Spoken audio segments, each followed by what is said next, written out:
Today we are going to cook Zuppa di Pasqua. That means the soup of Easter. It's a very special soup for many reasons for us.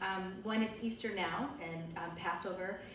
It's a really springtime soup. It's very special in Italy. The Zuppa di Pasqua is a recipe of Eva Andriucci. If you know us, you know Eva is one of our favorite people in all of Montefalonico. She is really special to Tuscan women cook. So we're really proud to make this soup of hers, and you'll see online photos of Eva and her family. There's Roberto and Caterina, her daughter, and Valerio, her son, and a picture of Rhonda and me at our lovely Tuscan Women Cook Mother's Day luncheon in Montefalonico. I'm going to cry when I think about that because we miss them so much. So here we go. So let's see together which are the ingredients that we need for the soup. We already made a stock, we are still cooking it, and we decided to do it with chicken, but you can actually decide to make it like a vegetarian stock, so you will not need the chicken. So you just use celery, carrots, and onions. You wouldn't normally use the baby carrots, but that's all we had today.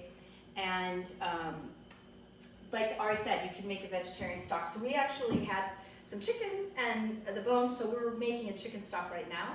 And I'm sure, like you at home, I freeze it all the time. So I always have chicken stock or vegetarian stock on hand.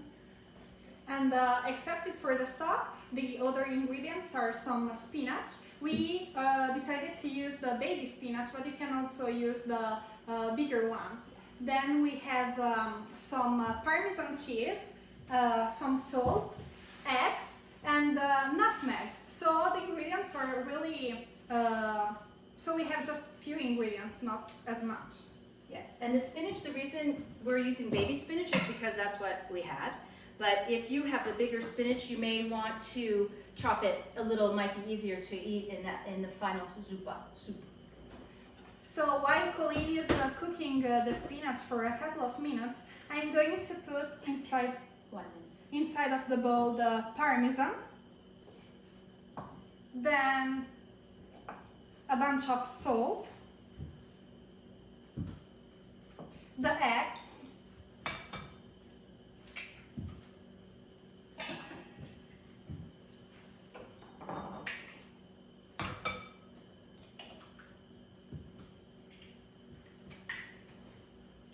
These are farmer's market eggs, but they don't look anywhere near the beautiful color of orange sunset that we get in Montefalonico. So we're missing this. At the end, I'm gonna grate some nutmeg. So we love this because I know Rhonda brings this back home too all the time for gifts and for ourselves. This is whole nutmeg, and it comes inside the jar, comes the little grater. So it's really a really nice thing, and we miss it. I'm down to one, so. After that you have put inside the bowl even a bit of nutmeg, you can decide how much you want. It's just up to you. You have to mix all the ingredients together. So I am going to use a fork, but you can also use a wood spoon or whatever you feel comfortable to. You know, on the spinach too, we kind of went around and around. Why don't we just put the spinach in the soup, in the stock that's heated, and just cook the spinach in the stock? And the reason is, and we played around with it a little, is it really does impart some of the color, as you would imagine. So we're just going to take this off and drain it and kind of pat it down a little so that we get most of the moisture out of it. And mostly it's the color that we're trying to get out of it. All right, good. What do you think?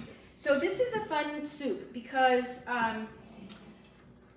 if you've ever made an egg drop soup, it's like that. So when you put it, the eggs and the parm in the liquid, it really, it's just fun to watch. It cooks the egg and it separates and it makes it a really delicious.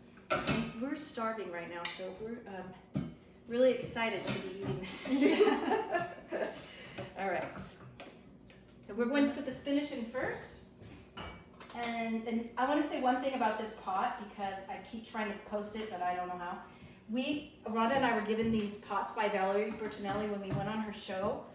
It is the best Dutch oven type of cast iron coated pot I have, and I have several Le Creuset, which I do love as well. Nothing against them, but this thing cleans up. I use it all the time, and I just can't say enough about it. Okay. It's not a plug, it's just the truth. So I'm going to give her the mixture of Parmesan, eggs, and nutmeg, so she can add it inside the broth and the spinach. So you can find this recipe on our website, TuscanWomanCook.com. You will find the video and the written recipe too. Turn off the heat and then continue stirring for just a few minutes. You'll see that the egg will start to cook, the cheese will melt, and it is delicious. You can smell the nutmeg. Oh, it's so good. Okay. Try and see how delicious this is. We're so excited. And we are so hungry too. Very hungry. Can't wait. We were just talking, Arianna and I, about Passover and Easter and how important it is, what a great time of year it is. So just like all of us right now during these challenging times, just keep your families close and your friends, and get on Zoom and communicate with people as much as you possibly can. So I want just to remind you that you can find this recipe and the other recipes on our website, TuscanWomanCook.com. And all I can say is buon appetito. Buon appetito. Salute. See you soon.